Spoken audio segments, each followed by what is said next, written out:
Good evening and welcome to the Dole Institute of Politics. My name is Jonathan Earl. I'm Associate Director for Programming here and a professor in the History Department.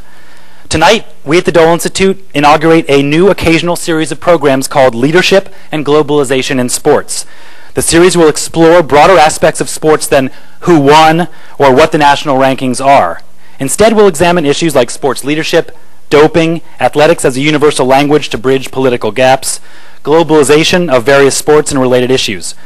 Guest speakers will include individuals from athletic backgrounds whose roles have required them to think in a more big-picture-oriented way towards sports and their impact around the world.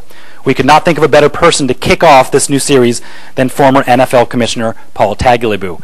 And for helping us bring Commissioner Tagliabue here, I want to thank our former Dole Institute fellow, Ed Quick, an old friend of the family's. Tagliabue is a native of Jersey City, New Jersey, and he graduated from Georgetown University in 1962, where he played basketball for the basketball team there. You might have heard of them. They're called Hoyas. He remains one of the leading rebounders in school history and still ranks in the school's top 20 in career rebounds and top 10 in rebounding average. I believe everyone above him on that list is a National Basketball Association All-Star. Eventually, he became more interested in academics and basketball, becoming a Rhodes Scholar finalist as a senior. After graduation, he went on to earn a full scholarship and law degree from New York University School of Law in 1965. The same year, he married his wife, Chan, who is with us tonight. They raised their family in the bucolic suburb of Bethesda, Maryland, sending their 2 children to the excellent public schools there.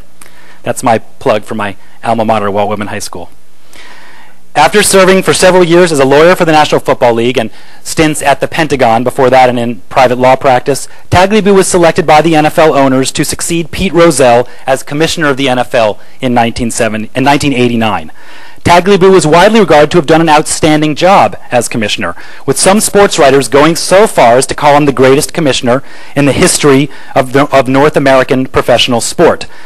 This is an incredible achievement in and of itself. I actually know some sports writers, and they don't say nice things without a lot of prompting. Magnified by the fact of the person he replaced, Pete Rozelle, the man that orchestrated the NFL-AFL merger and brought the NFL to an entirely new level of prominence. Proponents of the claim that Tagliabue's great success made him one of the truly great commissioners usually point to such accomplishments as the number of players' strikes or lockouts during Tagliabue's term, 0. An accomplishment unmatched by any of the other current commissioners. He made it a priority to develop strong relationships with the Players Union and its head, Gene Upshaw, from the start of his tenure. He also took a stand against the state of Arizona for refusing to establish a state holiday honoring Martin Luther King Jr., like other states had done. In 1993, the Super Bowl was to be held for the first time in Arizona, but after an election, Arizona rejected establishment of a King holiday, and Tagliabue subsequently moved the Super Bowl to Pasadena. Another example, the strengthening of revenue sharing, which is far more extensive than in any other major league, and the institution of a salary cap system that is the strictest of any in the major leagues. Both revenue sharing and the salary cap were successfully introduced without recourse to work stoppages and contribute to the competitive balance that continues to elude my favorite professional sport, baseball. Tagliabue emphasized the need for there to be strong youth, high school, and college football programs around the country in order for the NFL to thrive. 17 new stadiums were built during Tagliabue's tenure. More than half of the league is now playing in stadiums that did not exist when he took office. In some cases, Tagliabue was able to help secure government financing to cover the cost of these expensive structures. Finally, the NFL has the strictest substance abuse policy of any professional league. It also has a high level of competition from a great number of teams, including those in small media markets. Take the Packers, who, for instance, have found a great amount of success despite their location in a small Wisconsin town. On August 30th, 2006, Tagliabue retired after 16 years as commissioner, but as you'll see this evening, his interests extend well beyond football. He follows international affairs and globalization, having served as a founding chairman of the board of directors of the Neil D. Levin Graduate Institute of International Relations and Commerce, part of the State University of New York. He is a voracious reader, studies business management, sports history, and current affairs books. We are honored to have him and Chan as our guests this evening to kick off this exciting new series at the Dole Institute. Please join me in welcoming Commissioner Paul Tagliabue.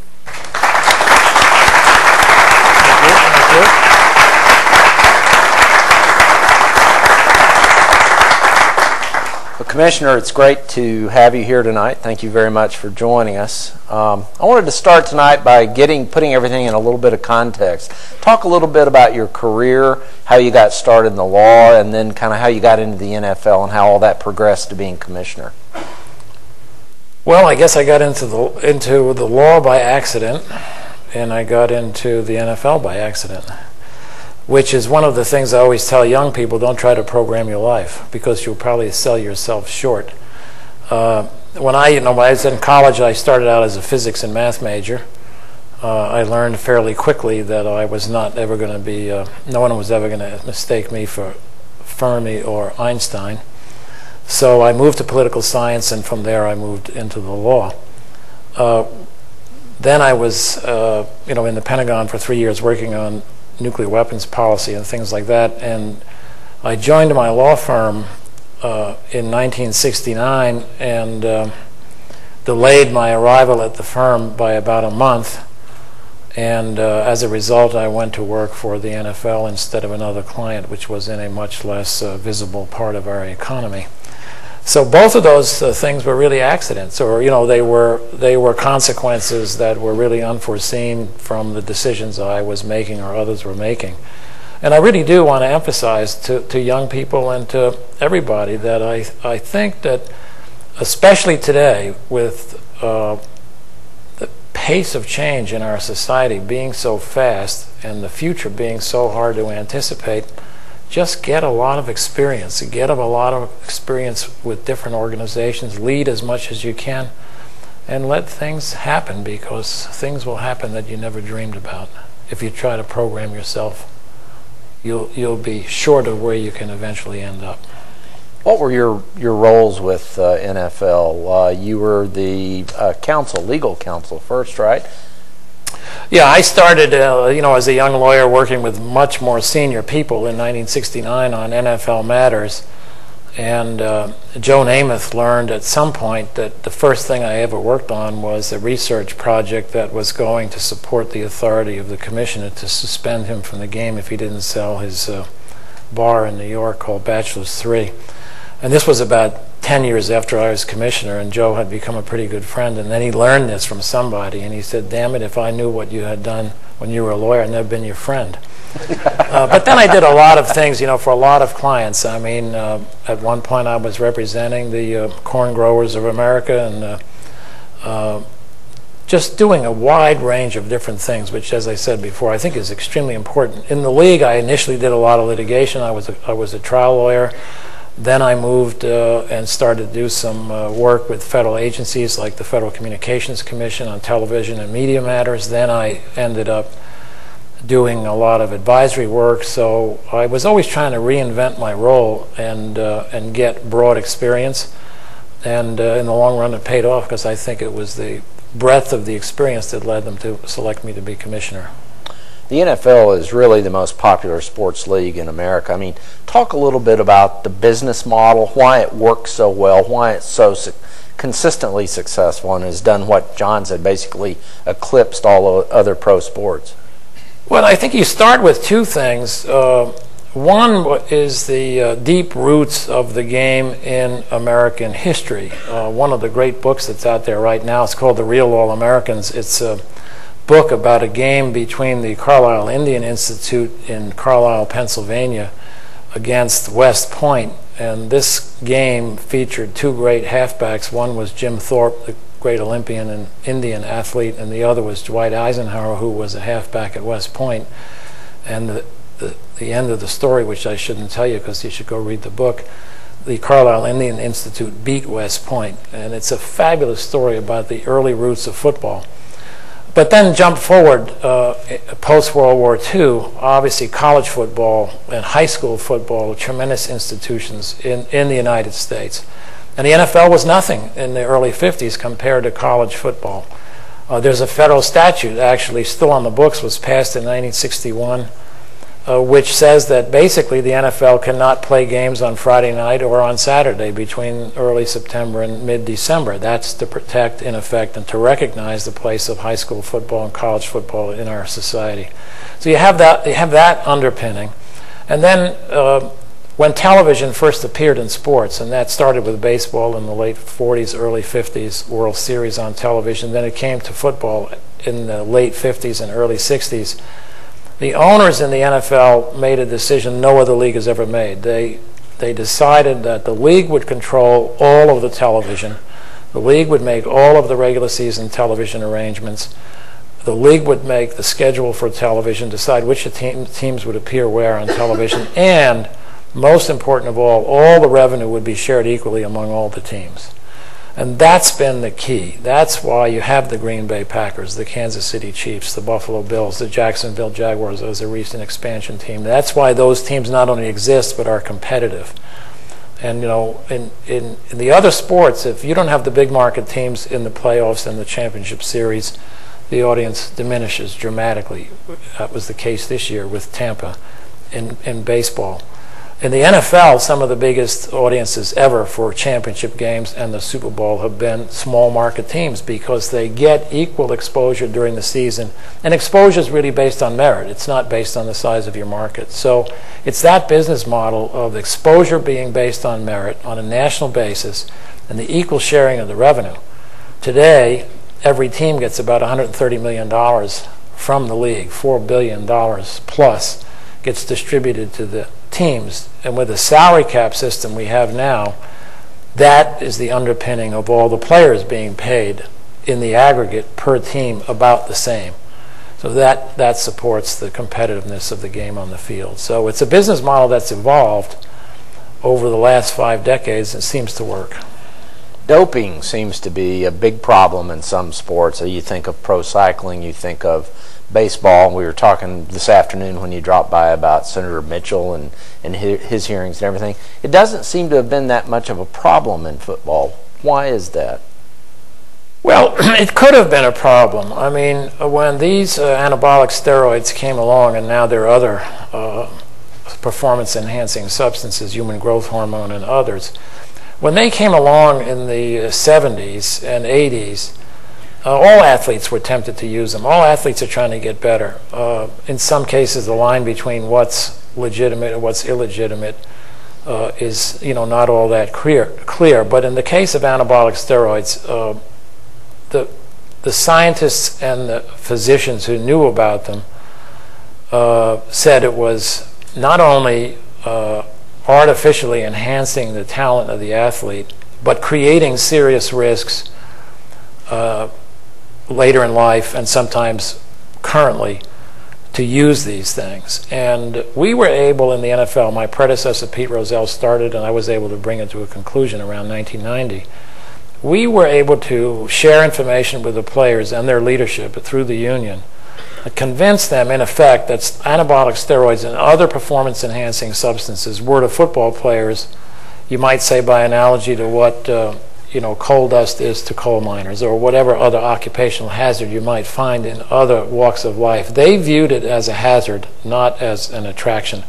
They also viewed it as unfair because you might have less talent than I do, but you might be willing to risk the adverse health effects of steroids, and you might become bigger and stronger than I am artificially. And the players felt that they did not want a small group of players using artificial substances that in effect put pressure on everybody to use artificial substances and run those health risks. So there was a consensus built early. In some of the other sports, it became a civil liberties issue, and it only recently got resolved. What have you've traveled extensively. What have you done with your time since you left your position as commissioner of the NFL? Well, when I decided I was going to move on, I knew I wasn't going to retire. I just wanted to do something differently. But my wife and I felt that we had been to many, many sporting events in 17 years that I was commissioner. I bet. Sometimes 3 or 4 football games in a weekend. If you can actually do that, if you start with a game on college campus on Saturday and go to 2 NFL games on Sunday and then go to an NFL game on Monday night. You never got tired of football, though, did you? Well, I couldn't say never, but it's part of the job. I believed you had to be out there close to the fans, and you had to see what was going on for yourself. You couldn't sit behind your desk and let someone else tell you what was going on in Seattle or San Diego or Kansas City, for that matter. So we did a lot of business travel separately, myself and with my wife. So since I stepped down, we decided we would do a lot of travel internationally, especially in Asia, because there are lots of reasons why you should pay attention to Asia. One of them is that 2 of those countries have 40% of the people in the world. And so to understand what's going on in China and India is clearly going to be important to everybody. So we've been to India twice in the last 18 months. I've been to China 3 times. We've been to more exotic places like Bhutan. We've been to Japan 2 or 3 times, Okinawa, Israel. We're going next week to Australia and Singapore. And just trying to really understand what is going on for ourselves and see whether all the things you read about other parts of the world are exaggerated or underestimated. I think a lot of the West, that's the United States and Europe, really doesn't understand how dramatic are the changes in Asia and how motivated and skilled the people are. And I think it's a big challenge for our nation. Speak to the effects that you've witnessed firsthand, that maybe you saw in the NFL, as to globalization in the world, generally speaking, but also in terms of sports. Well, I pushed very hard to, you could see that some sports were already global, really. Soccer had a global footprint. It's become even more global as they've opened up the movement of players all over the world. So you have different tiers of leagues, and the ultimate competition, the World Cup, is phenomenal with athletes from all over. You see it happening in the NBA, great talent coming in. Dirk Nowitzki, Yao Ming, others from Europe, East Europe, Asia.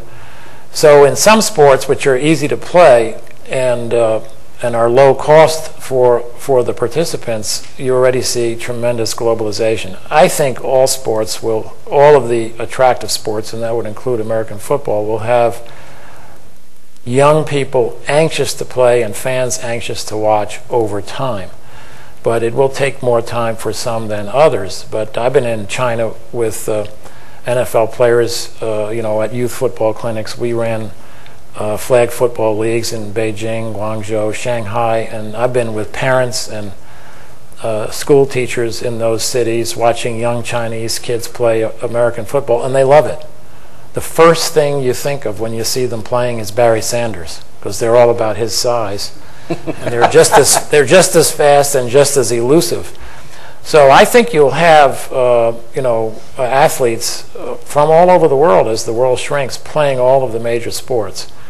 And to me, it's just a microcosm of what's going on with talent generally, where everyone is going to be competing in the areas in which they are professionals. It could be medicine, could be the sciences, could be teaching, and we've got to understand that. I know you're a very strong believer in higher education. Why is that, and speak to our students here tonight, why is that so important to them as the world becomes more globalized? Well, I think initially, and most business people you talk to will tell you that 10 years ago, they looked at opening of the economies in China and India as a low-wage, low-cost challenge. Those societies were not as developed as ours. They didn't have the standard of living of ours. They still don't. So in many cases, it was jobs were being gained in those societies, producing simple things, and we were losing jobs to simple production processes. That is no longer the case. More and more companies are finding that the best scientists are outside of the United States. I know the head of a big technology company who told me recently that in the areas where they need PhD candidates, there's no PhD candidate in any university carrying an American passport. They are all non-U.S. passport graduate students. So some places are doing better than others, but I think the bottom line is that in order to lead, in order to be in a position of leadership in the next century, you're going to have more and more skills at higher levels in order to continue to deal with this incredible technological revolution that's taking place in genetics, in information technology, the internet, and so many other areas. So you really need to not only study, you better learn some high value add skills, is what they're called in the business world.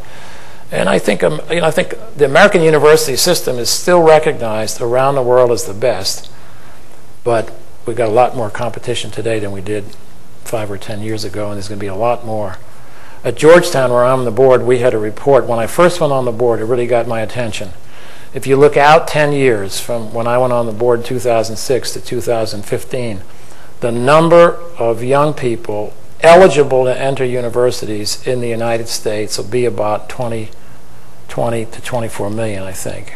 In the EU, it's a similar number. In Japan, it's about 10 million. In China, it's about 100 million. In India, it's 125 million.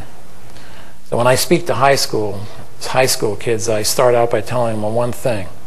We have a great nation, and we will continue to be great if we work, but you better understand that there are 300 million people here, and there are 6,000 million other people in the world trying to compete with you and to be as good as you are.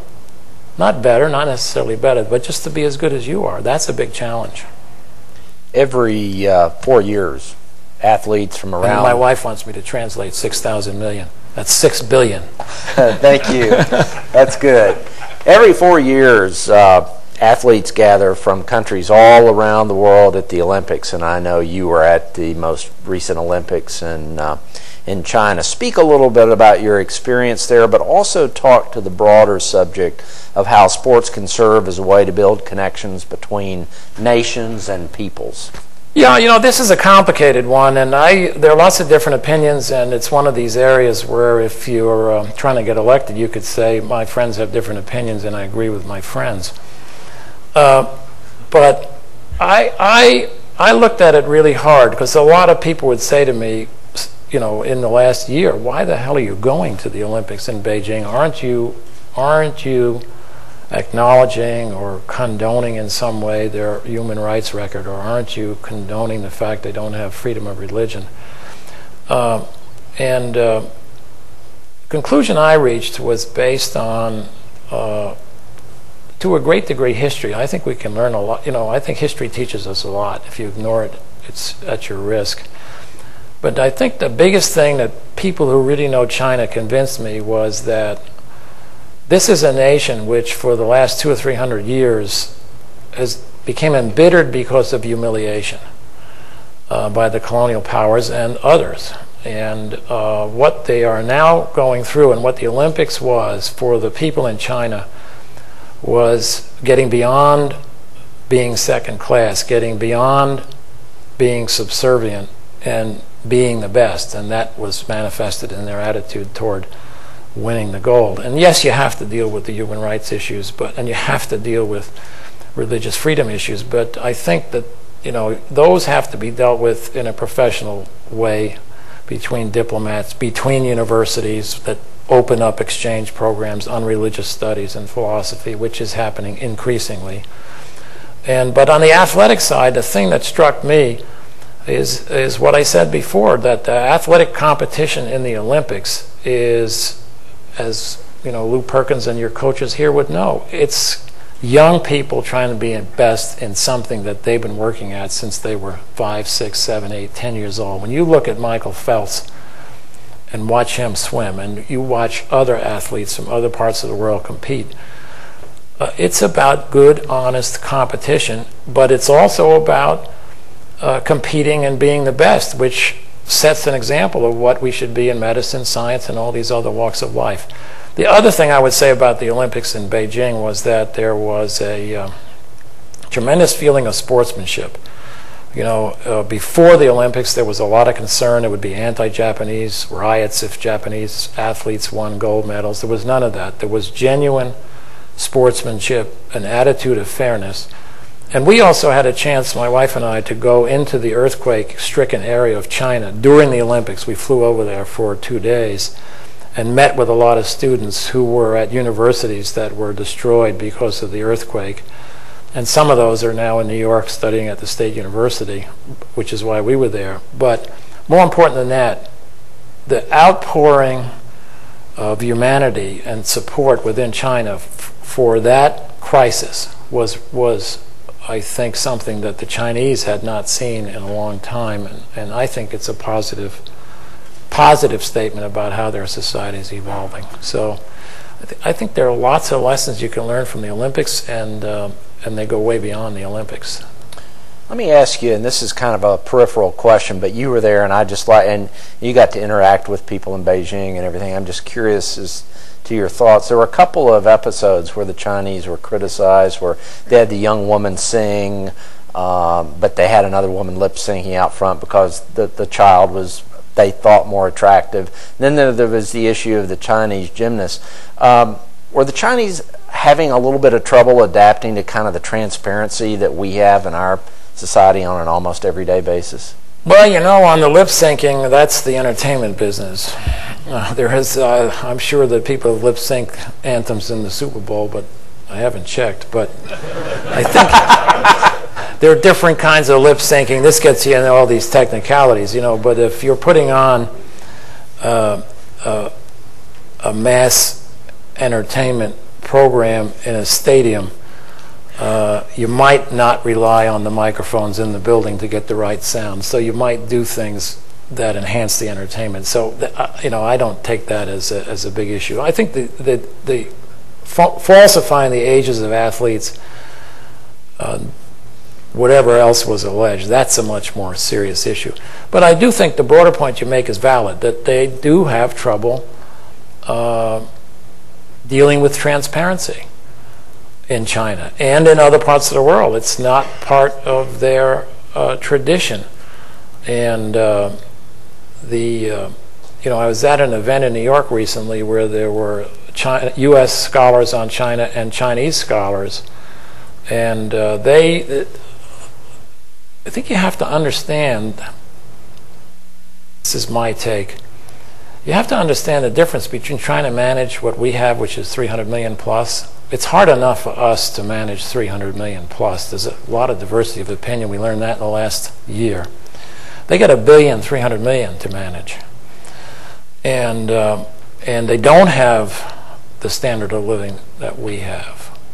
We have our issues in terms of gaps between wealthy and poor, but the issues they have, now you can say, well, they brought it upon themselves, but this generation of leaders, this generation of young people didn't bring it upon themselves. But the complexity of managing 1.3 billion people in a society, you know, where some of them are living like we're living right here, and others are living in rural China where you couldn't believe the conditions. That's a complicated thing. So I don't make excuses, but one thing I've learned in my life is that until you put yourself in the other person's shoes and look at life through whatever the other person is, you haven't looked at it fairly. I mean, that goes to a union negotiation, that goes to a television contract negotiation, and that goes to commenting on what's going on in Mexico or China or any place else. Put yourself in someone else's shoes and figure out how you see the world from that perspective, then start the conversation. I don't think enough people do that on China, India, other parts of the world. And they have to do it with us, too. Right, right. Talk a little bit in a broad sense about how globalization now is manifesting itself in sports. Well, it's really, I mentioned a few of our sports. Basketball, I think, is the best example of the U.S. sports that have really become global. But let's look at baseball. It's really quite extraordinary, the number of Japanese players who are leaders, leading in the major leagues, leading teams to the pennant in the World Series. But in the other sports, there's just been an explosion. Just in the last year, we were in India in February, and just by coincidence, they were announcing in India a new national cricket league, professional cricket league.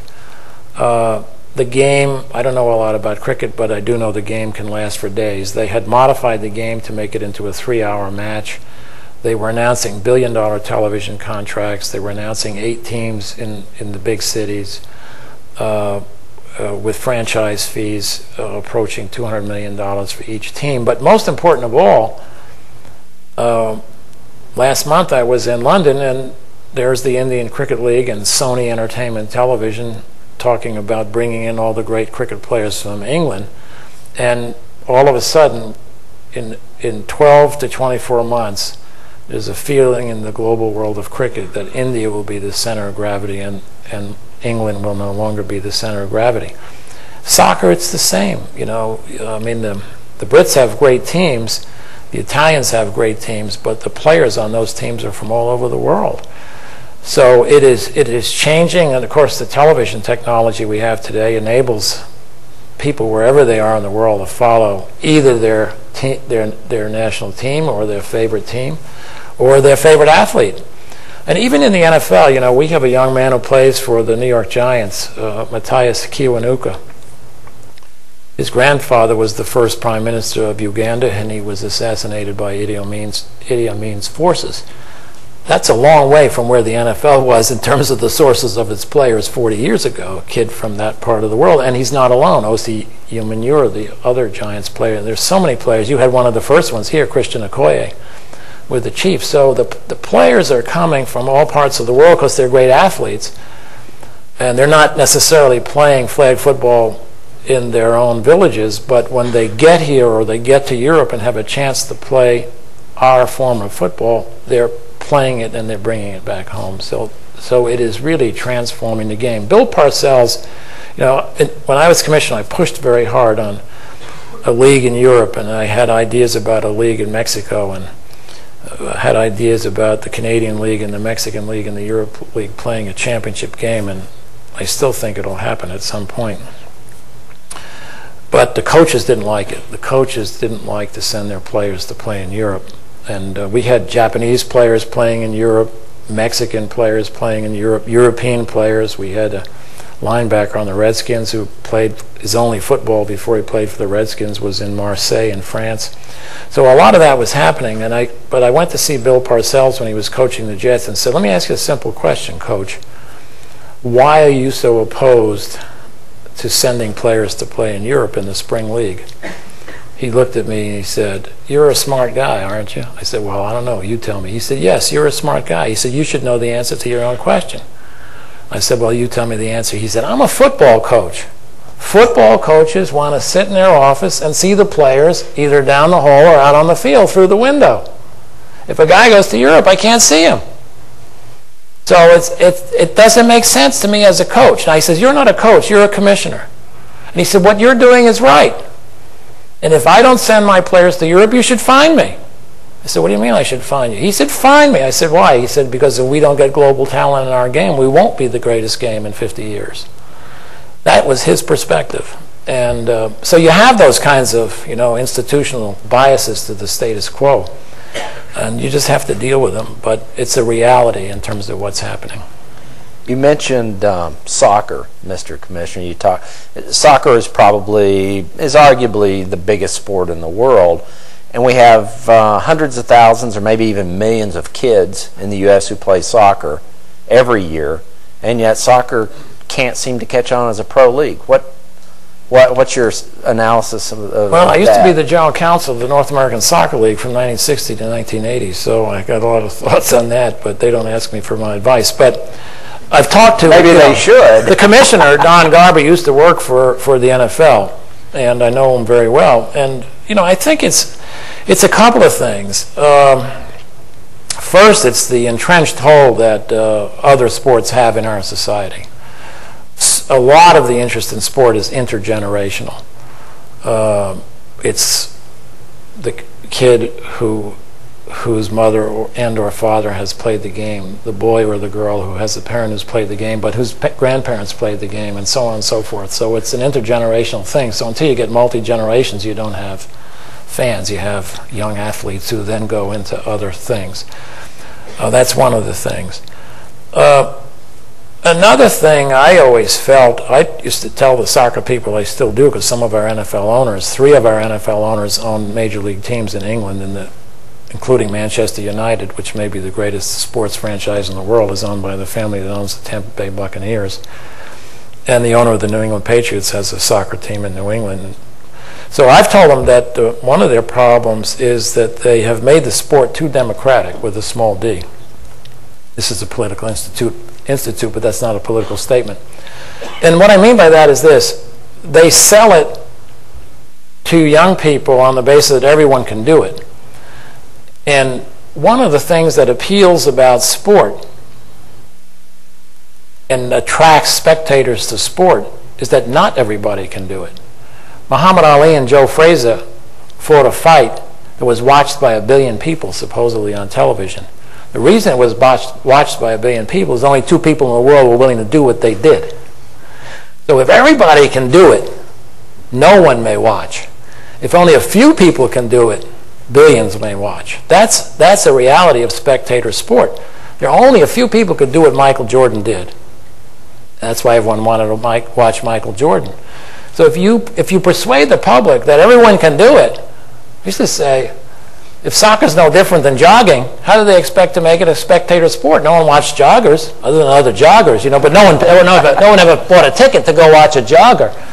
So if you make it too much of a democratic sport with a small d, it's not going to be a great spectator sport. So I think that's an issue for them. Now, when you get the greatest athletes in the world, like Beckham and Pelé and others over the generations, you know that it's not an easy sport. That's a different thing. But to some degree, they're their own worst enemy, the way they promote the sport here. The third thing is television. The way television has evolved, 20 years ago, people said we're going to move from 10 channels to 200 channels, and every sport will be on television. Well, the opposite happened. As we move from 10 channels to 1,000 channels, the only ones that get on television are the ones that already have a mass audience. College football, NFL, Major League Baseball.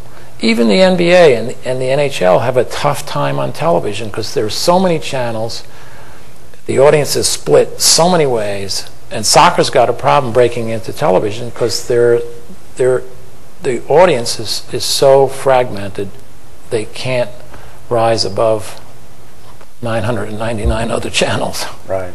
So there are lots of things, but I think eventually it's going to be there. And it comes back to what we were talking about at the beginning, talent.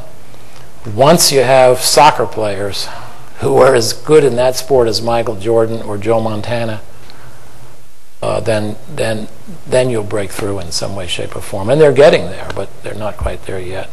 Let's turn that example around a little bit.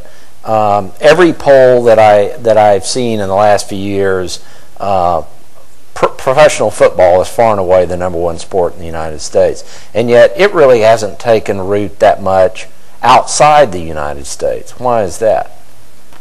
Well, first of all, I think it is great here because it has had tremendous access to a lot of fabulous athletes. It has attracted great athletes to the game, and so we are a big developed piece of the world because of our quality of life and our disposable income and lots of other things. We have a disproportionate opportunity to participate in competitive athletics, and college football, NFL football have benefited from that great talent pool. But you come back to if you're drawing from 300 to 400 million people, in the end, if 3 to 4 billion people are trying to do something, will you always be at the top? I don't see how the answer to that is yes. So I think that's why you have to grow the sport. The difficulties of growing the sport are many. It's a tough sport, violent in some societies.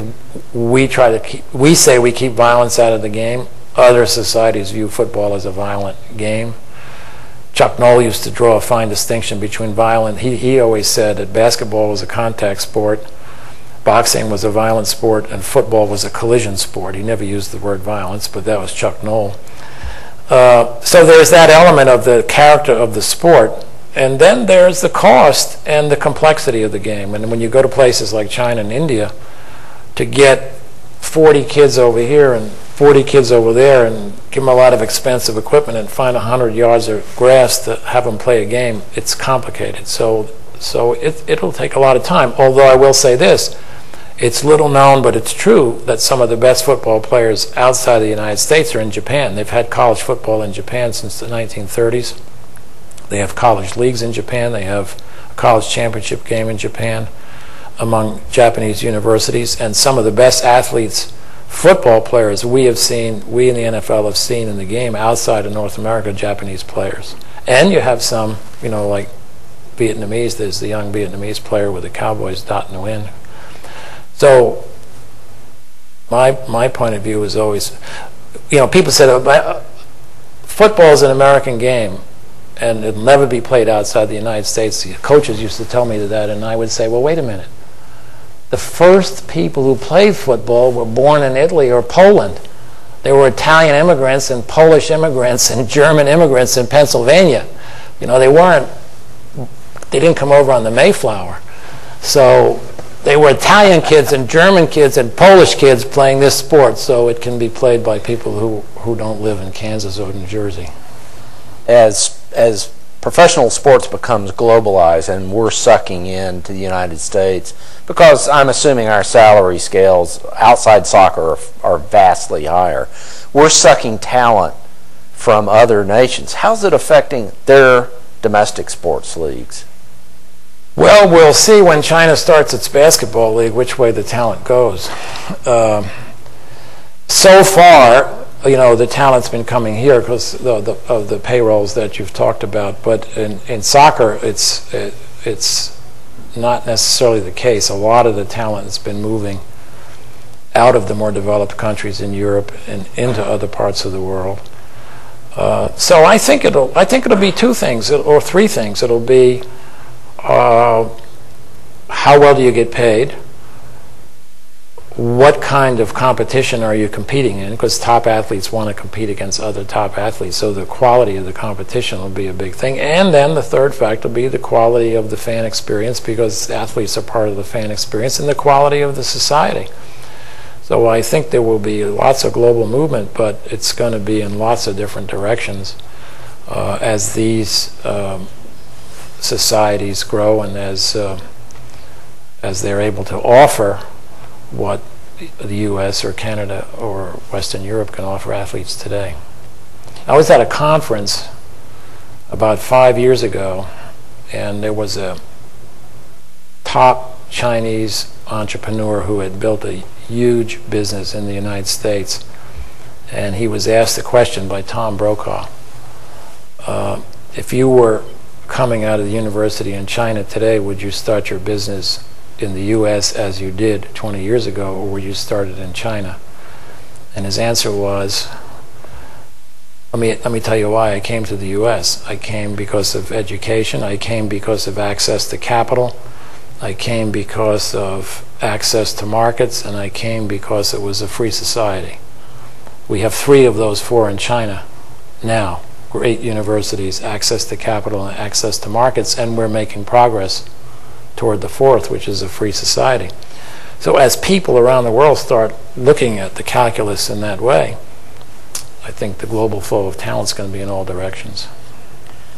Leadership, whether it's in politics or business or in big-time sports, really requires tough decisions.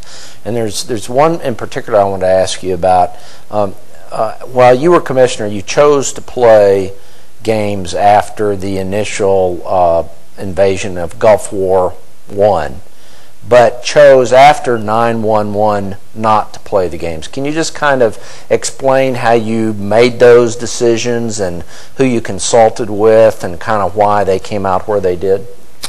Yeah, in the first Gulf War, actually, there's sort of a precedent goes back to baseball. I believe it's the case that President Roosevelt urged Major League Baseball to continue playing after in the 1942 season after Pearl Harbor. I think that's the precedent. And so sports continued during the Second World War. They were shells of their former selves. The NFL was a relatively minor enterprise at the time, and certain teams were consolidated. You know, during the Second World War, we had an NFL team called the Steagles, which was Pennsylvania's team, was a consolidation of the Steelers and the Eagles. So you have that experience of World War II where professional sports continued to play. When we got to the first Gulf War, it was toward the end of the season, and Jack Kemp was in the cabinet at the time, and he had been an outstanding player with the Buffalo Bills and other NFL teams. And I didn't ask him to do it, but he was in a meeting,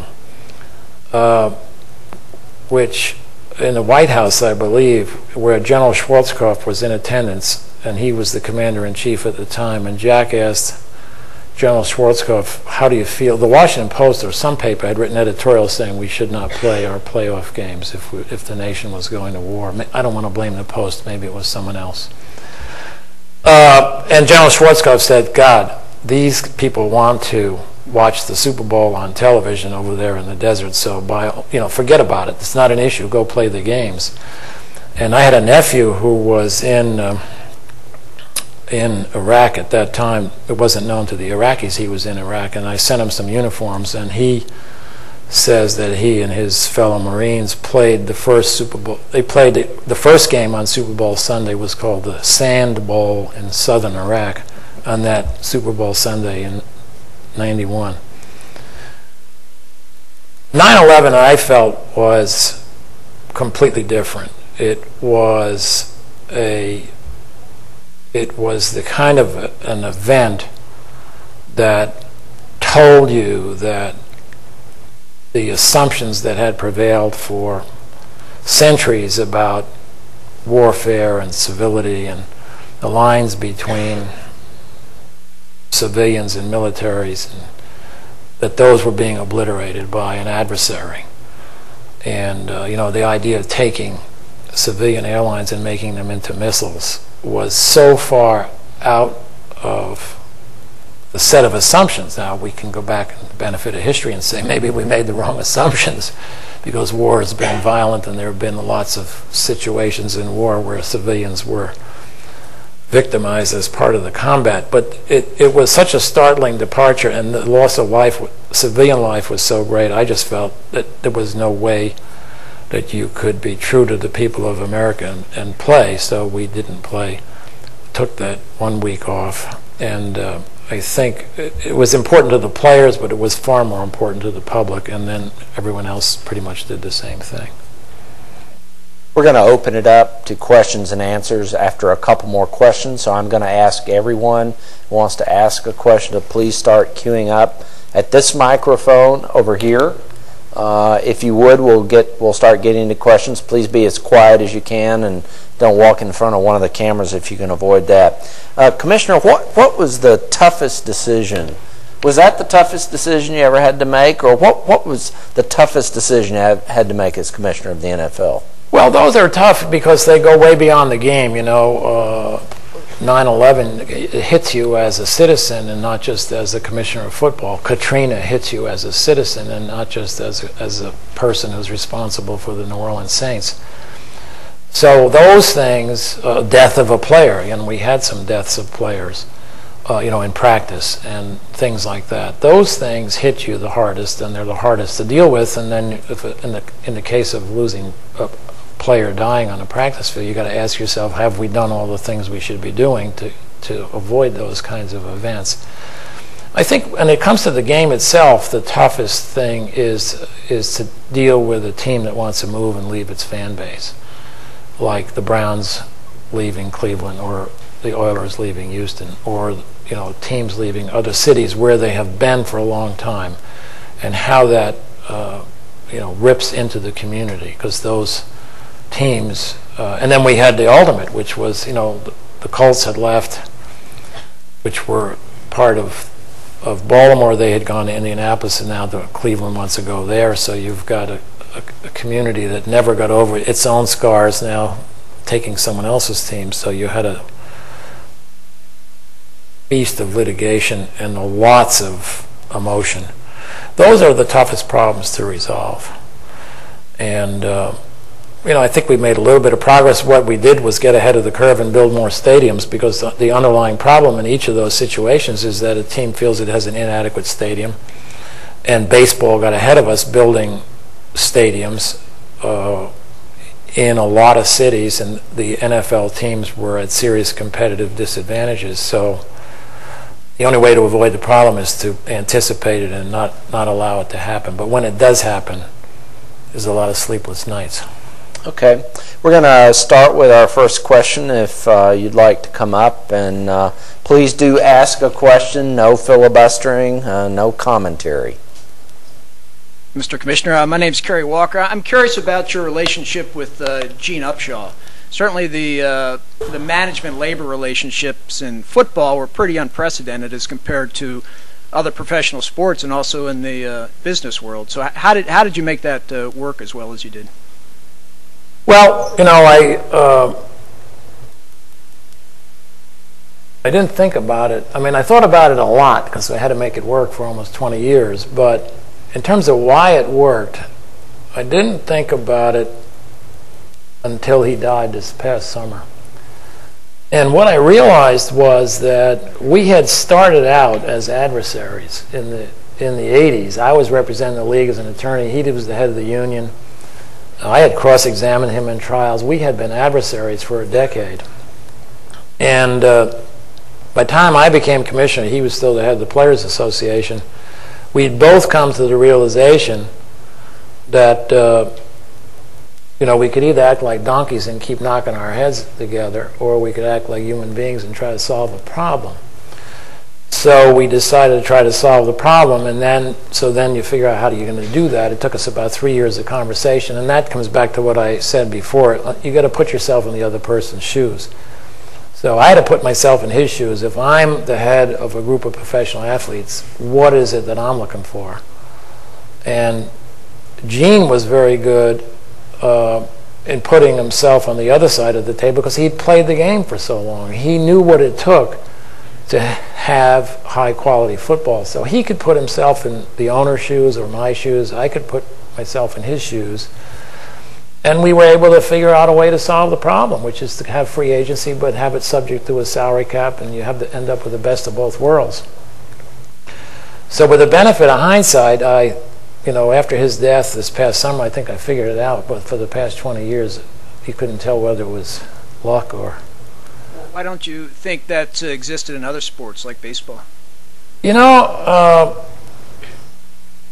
of the problem is they haven't, until you knock heads with each other for 10 years, you don't realize there's a better way of doing things. That's true in lots of areas of life.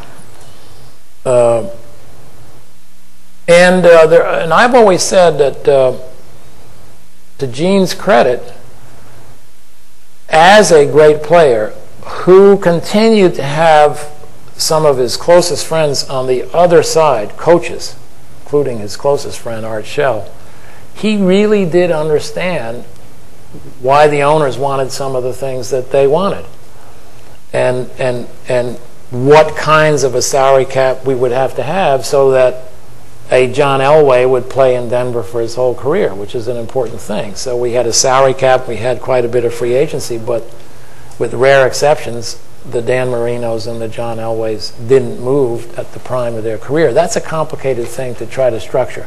So he understood that. And I always said, I think what we did, we reached an agreement on what was really important: competitive balance and some movement, but not excessive movement.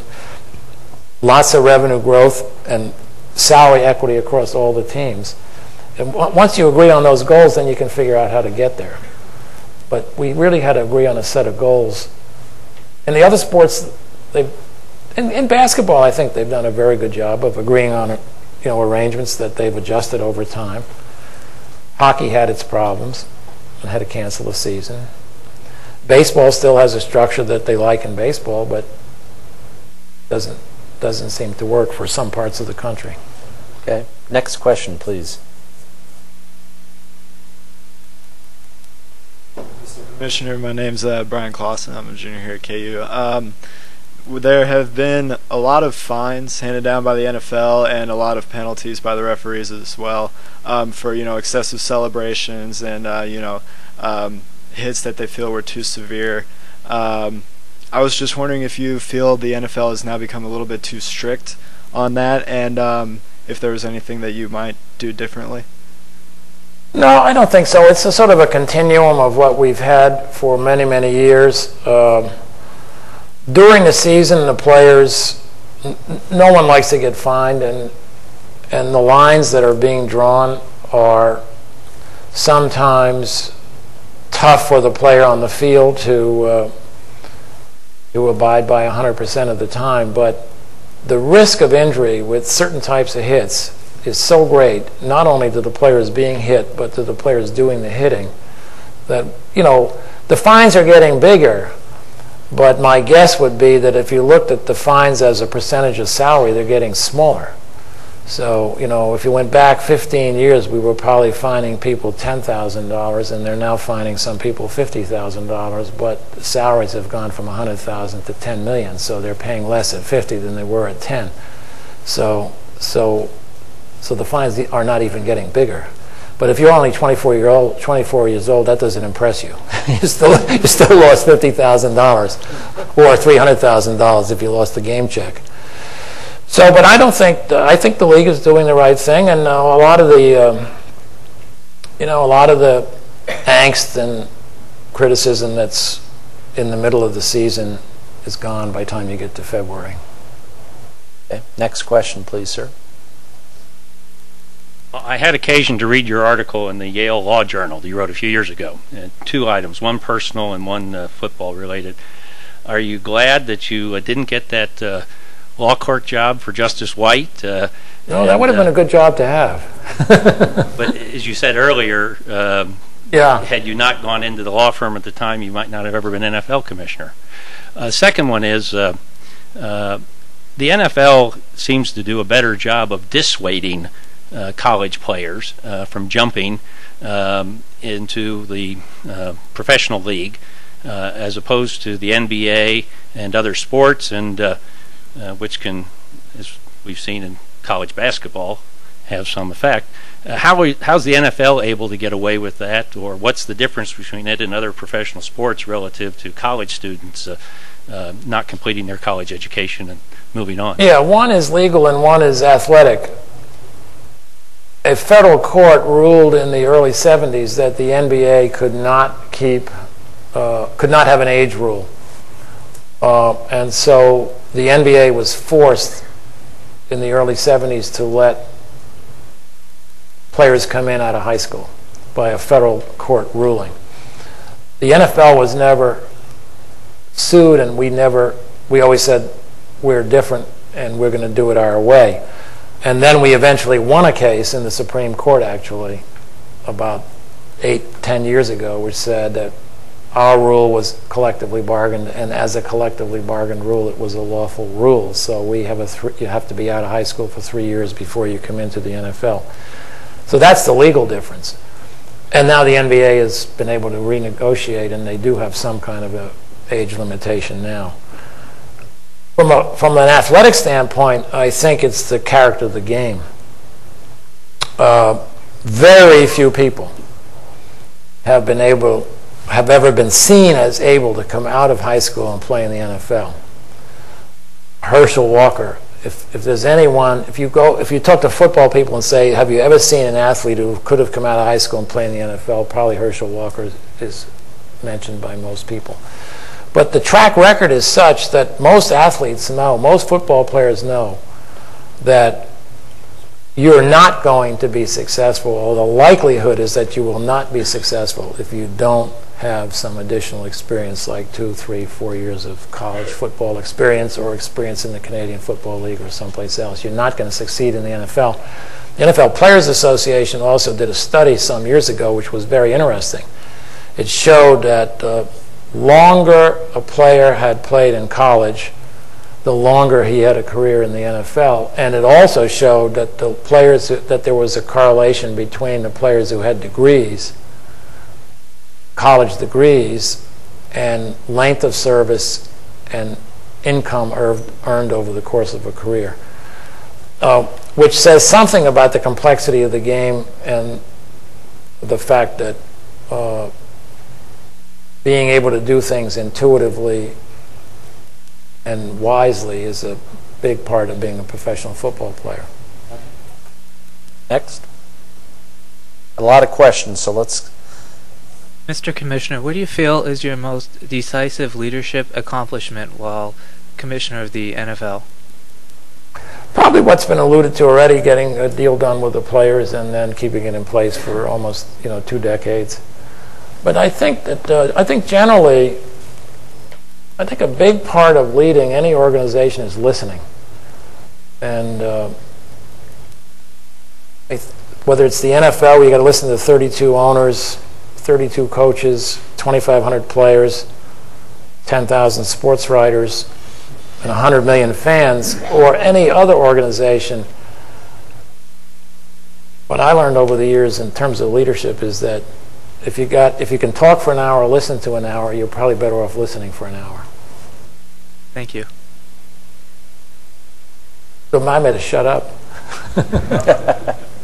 My question concerns the current economy and the advertising dollars, specifically the big 3 automakers and Anheuser-Busch that was sold to a Belgian firm.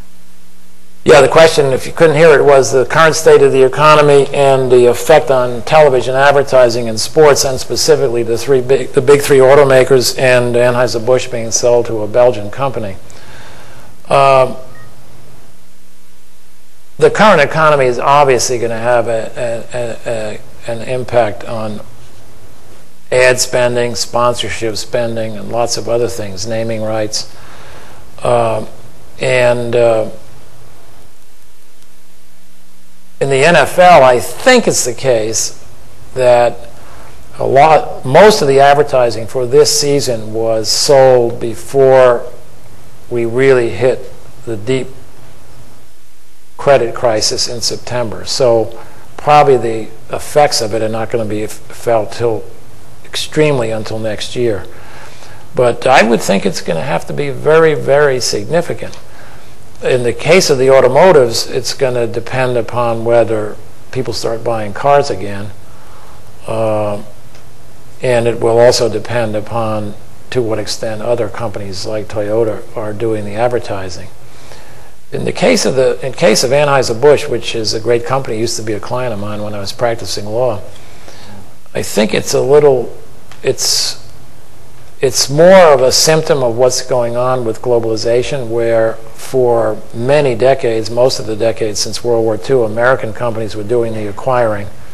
Now, big companies in other economies are going to be the acquirers. I saw a study recently that said that that 5 years ago, the Fortune 500 ranking of global companies, there were 30 companies from so-called emerging markets. That's principally China, India, and others. Today there are 60. It's doubled in 5 years from 30 to 60, and it's projected to triple from 60 to 165 or 170 in the next 10 years. So when half of the Fortune, or a third or a half of the Fortune 500 companies are non-U.S. companies, there are going to be a lot of U.S. companies that are going to be acquired by foreign companies and swallowed up. That, I think, is just part of the economy becoming global and less dependent on the United States. I mean, just what China has done, announced this week in terms of its investment in infrastructure, is really pretty extraordinary, I think. It's a huge percent of its own GDP. Good evening, Commissioner. After all the time and money and effort you spent in NFL Europe, what was your reaction, and did you agree with the league's decision to dissolve the league after you left? Yeah, I understood why they did it, but I think that you still need to develop talent. So in some way, shape, or form, and they're working on it. They're working on academies. They're working on other ways of developing talent. I'm of the view that we'll learn in the next decade whether NFL Europe was critical or whether it was money poorly spent. I'm kind of curious, Mr. Commissioner. You say that football is kind of taking root in Asia. You run into many 300-pounders who can run the 40-yard dash in 4.4 over there? If you go far enough west in China, you've got a lot of people that are that big, yes. Amazing. Amazing. Yes, ma'am. Hello, my name is Cheryl Winnell, and I was just wondering about the current policy for the overtime in NFL. Why don't they have a certain amount of time? Because it just seems like that more often it's the team that wins the toss that wins the game. Yeah, well, someone asked me this earlier. The last statistics that I saw, it was only like the team that won the toss was winning like 52% of the time, and the team that didn't win the toss was winning 48% of the time or something like that. But the point I made earlier was that our coaches like the present system, and I think they like it because they feel that there's a comparable chance to win a game on defense if all you have to do is get one score. Is just as likely I can win it on defense as on offense. And the statistics seem to bear that out because it's very evenly balanced. Thank you. Alex, cue everybody up a little bit closer to the mic so we don't have as much dead time. Thank you. Thanks for the opportunity. I'm nervous to admit this here. I've been a fan of the Raiders since the late 60s. I'm sorry, sir. That's all you can say. But I need some insight. I'm concerned about Al Davis, and wonder if you could share any anecdotes or insights into him and what's happened to my team. I can't tell you what's happened to your team. In the last few years, Al was very helpful in getting some things done in the league that we had to get done. But I think if you needed insight on a team, you better talk to John Madden.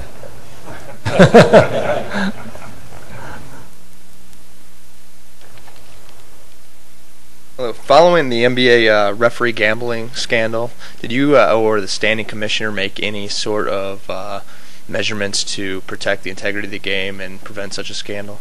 Yeah, I was gone by then, but I think they did reassess a lot of the things they were doing and tried to make certain that they couldn't have that kind of a problem, but I wasn't involved.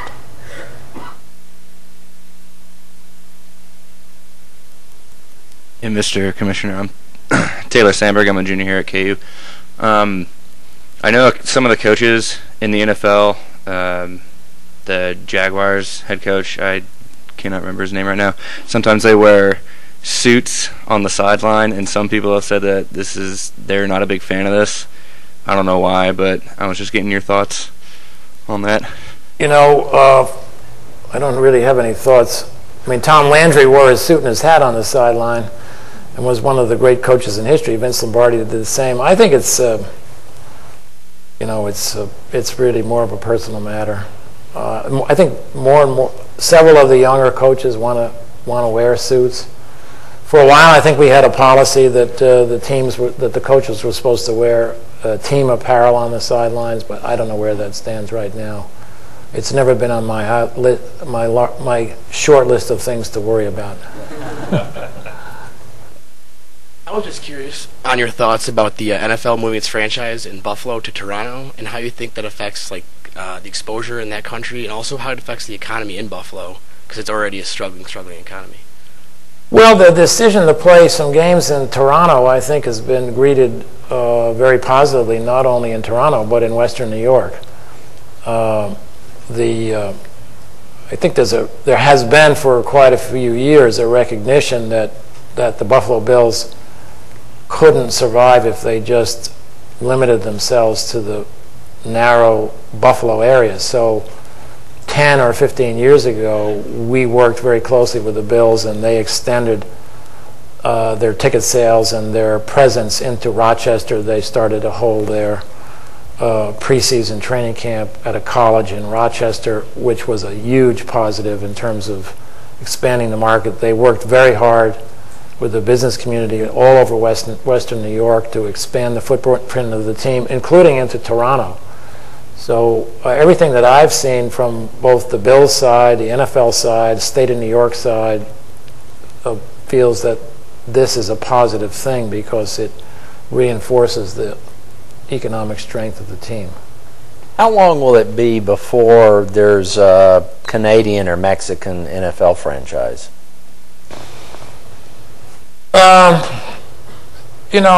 It's hard to say because Canada has its own league, and Canada, the two major population centers in Canada, which are Toronto and Vancouver, already are close to, in the case of Toronto, a number of NFL teams: Buffalo, New England, New York City. Vancouver is close to Seattle. So the first question is, do you add a lot to the NFL by putting a team in Canada, and what's the impact on the Canadian Football League? So that's one of the questions that's got to be looked at in Canada. In Mexico, there's tremendous interest in football. It's growing. The game is being played much more widely in Mexico, but a lot of that participation is either through the universities or it's in Monterrey and other cities that are closer to the border, not in Mexico City. I know there were people from Monterrey in London a few weeks ago talking to the NFL about a new stadium in Monterrey. So I think that'll happen, but I'm not close enough to say when, whether it be, or to say whether it be Monterrey, Mexico City, or some other combination. Okay. Will that come before Europe? Oh, I would think. Well, that's a good question. London could be first. Okay. Yes, sir. Mr. Commissioner, when the Los Angeles Rams were thinking about moving to St. Louis, you were opposed to that, and I was just curious what your reasoning for that was. Well, it comes back to what I said before, that I think that the toughest thing that happens in sports is when a team moves, and that was true going back to '87 when the Cardinals left here. It was true when the Colts left Baltimore. There were court decisions that said the league couldn't stop a team from moving in the '80s, starting with the Raiders, and so teams moved. But I think the more stability you have, and the more you can put expansion teams in cities that have lost teams, the better off you are. And also, Stan Kroenke's trying to buy the team now, and since he's already the owner of the Memphis Grizzlies and I think Colorado Avalanche, they're not allowing him to purchase the St. Louis Rams, or the majority of it. Yeah, that's another thing. I know the policies, but I don't know anything about what's going on currently. Just because the recent thought is they might be moving the team again. Need to go to the next question. Thank you very much. I have a long line of people who want to ask. I'm running out of time. Hi, my name is Jesse Sims. I'm a master's student here at KU in sport administration, and I was just wondering, given obviously the recent presidential election brings up a lot of questions of diversity and creating a more diverse workplace, and some of the percentages in the NFL of people who are of ethnic descent in the upper management positions, much less head coaching positions in the NFL, there's quite a disparity between it.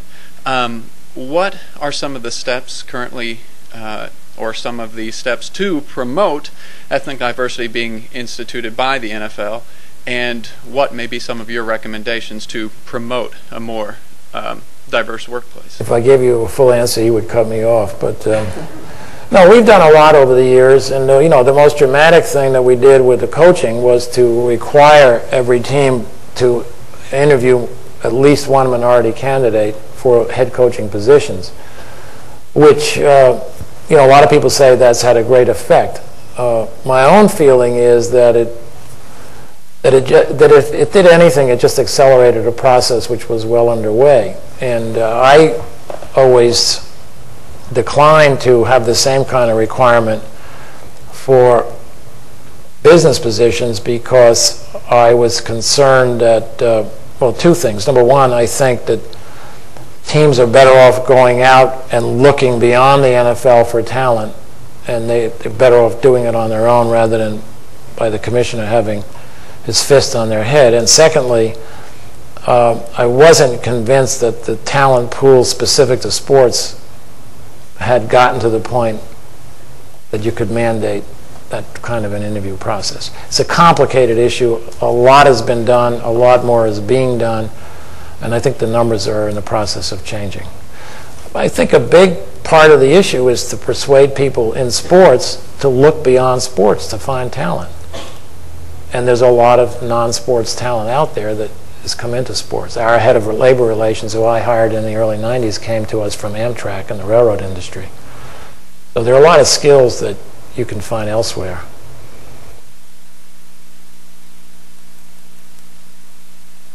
I was curious about your thoughts on the whole Spygate situation, and if you would have handled it any differently than Commissioner Goodell did.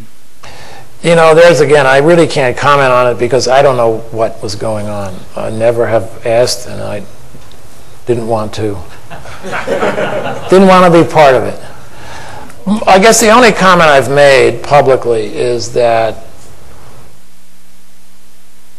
I think everyone in the NFL has always assumed, I think in sports generally, probably college football too, that people are trying to read other people's signals. That's why you go through all this disguising signals. And when we put in the coach to quarterback radio in the NFL, the assumption was that it had to be a scrambled signal that couldn't be picked up by someone else and recorded, because if it wasn't scrambled, it would be recorded. So the whole environment has always been protect yourself, buyer beware, assume that people are trying to get an edge by anticipating what you're doing. So if you apply that thinking to whatever it is that the Patriots was doing, it's a little hard for me to think that they were getting a huge advantage. But I don't know what they were doing, and it was not my job. Next question. Those are the kinds of things that I retired from. Commissioner, thank you for coming tonight. My concern, I have one concern and then one quick question, is about the salary cap in the NFL is great. Baseball's got it all wrong. NFL's doing great. My one concern is the rookie salary cap. I feel for salaries for rookies coming out can cripple some teams for a few years. That's a concern I have. And I just want to know your thoughts, if you have any concerns how the league is going, or problems you foresee right now, and changes you might make, maybe specifically towards a rookie salary cap. No, I know that the current commissioner, Roger Goodell, has said publicly that that's a big issue, and it is a big issue, and he's right to raise it, and it's been raised for many years. The problem is how to solve it, because rookies sign multiple-year contracts. So the first year of a multi-year deal is a rookie contract. The next 4 or 5 years of a rookie contract are veteran player contracts, because by the time he gets in his second year, he thinks he's a veteran. And a lot of guys are veterans, and they're playing like veterans. So you say it's rookie salaries, but the contracts they're signing, like I say, are multi-years. So it's both a rookie and a veteran problem. So then the veteran players immediately say, well, wait a minute. I'm not going to have a special set of restrictions on those salaries, because it's going to be negative to me. So it gets to be a very hard fought issue.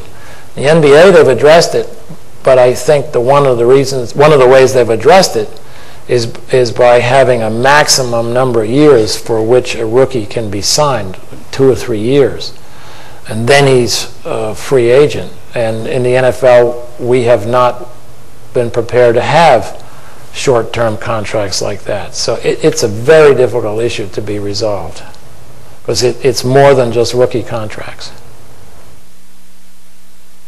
Evening.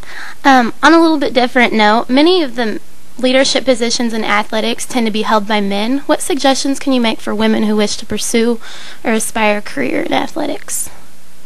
Same suggestion I have for everybody, which is to start working outside of athletics. No, I think that some people come into positions in sports because they either have had a background in sports or in sports business. I think that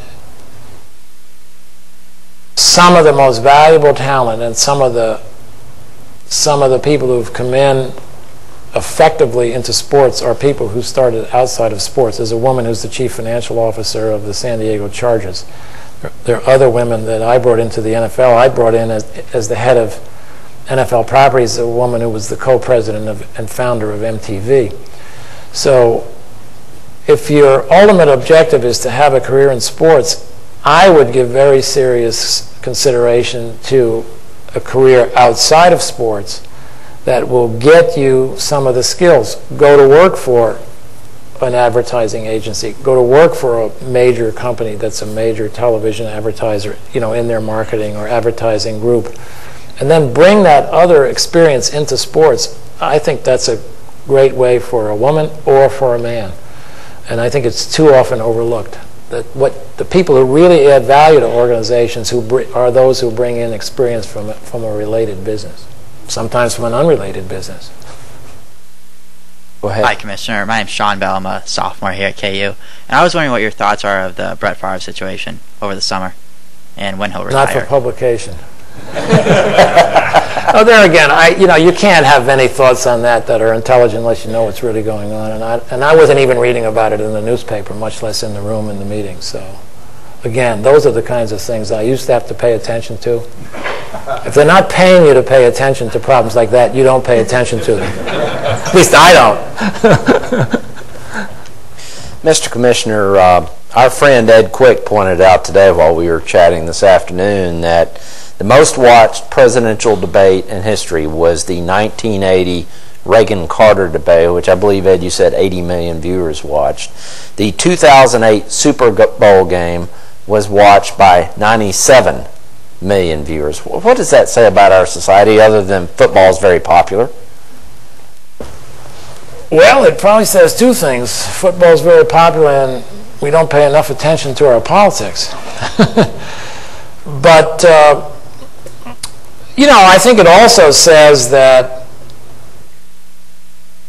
football is entertainment, and the primary way of seeing that entertainment is on television, unless you happen to be one of the 80,000 people lucky enough to pay $800 to go see the game.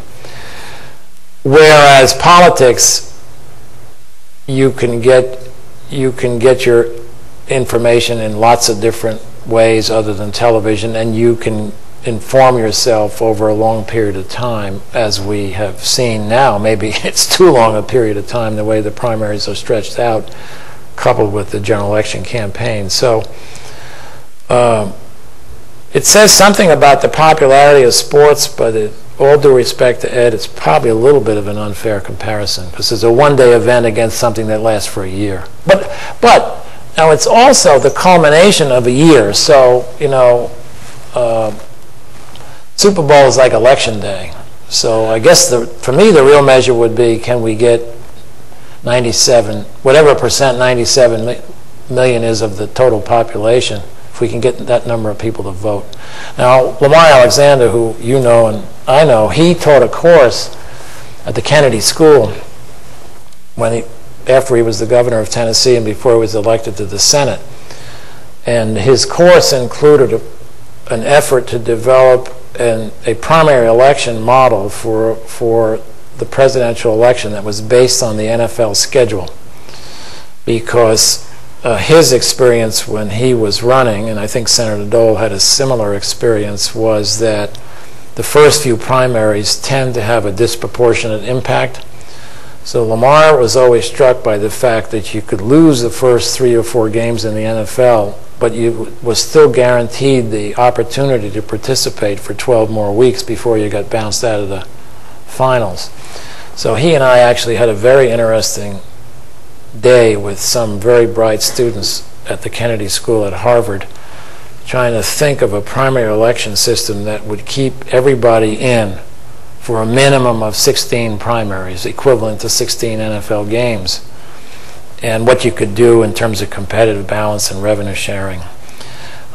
We didn't come up with any answers, but I do think it's a good problem for political scientists. I mean, the primary issue in voter participation. It is, and I hope that when you figure that out, you'll come back and share that with us.